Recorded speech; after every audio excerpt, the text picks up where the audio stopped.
Declare God's abundance.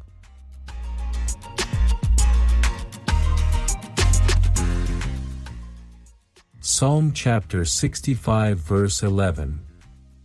You crown the year with your goodness, and your paths drip with abundance.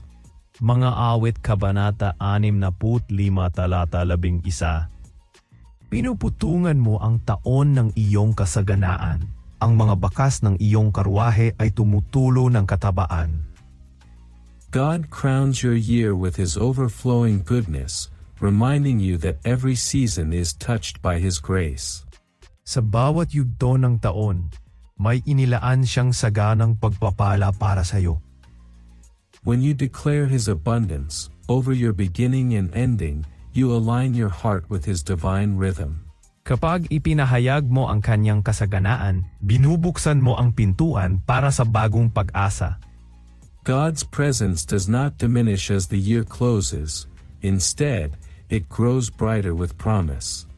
Habang lumalapit ang pagtatapos, lalo siyang nagpapakita ng tapat na kabutihan.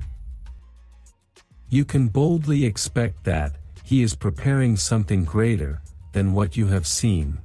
Maaaring hindi mo pa nakikita, pero inihahanda niya ang higit pa sa iyong hiningi.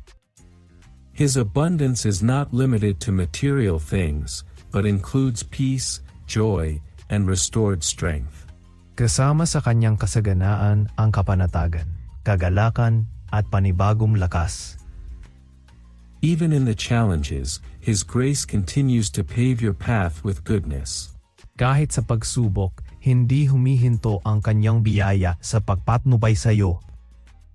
As you step into a new season, His favor surrounds you like a shield. Sa pagpasok mo sa bagong yugto, ang pabor niya ang magtatakda ng iyong direksyon. Declare confidently that your year ends well, and your new one begins with His overflowing grace. Sabihin mo ng may pananampalataya, nasasamahan ka niya mula simula hanggang katapusan. Salamat sa panonood. Kung na-bless ka sa video na ito, mangyaring huwag kalimutang mag-like at magkomento. Huwag mag-atubiling i-share sa iba na nangangailangan ng biyaya ng Diyos ngayon.